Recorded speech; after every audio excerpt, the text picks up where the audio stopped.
Paano nyo gustong ituring kayo ng mga tao kung kayo itong nangungutang, ganun nyo ituring ang mga nangungutang. At kung kayo maging isang hamak na manggagawa, paano nyo gustong ituring kayo kung kayo itong kumukuha ng cash advance?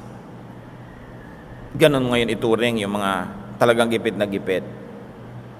Because everything is temporary. You are never sure. Rich and poverty are both not guaranteed to be forever. Even wealth and poverty. Even beauty cannot be forever. Ang ganda-ganda ng mukha mo, biglang nasa gasaan ng tren yung mukha mo, di nagkapipipipim parang papel yan, para kang abaniko na pinipi. So wala ka nang ipagyayabang bukas.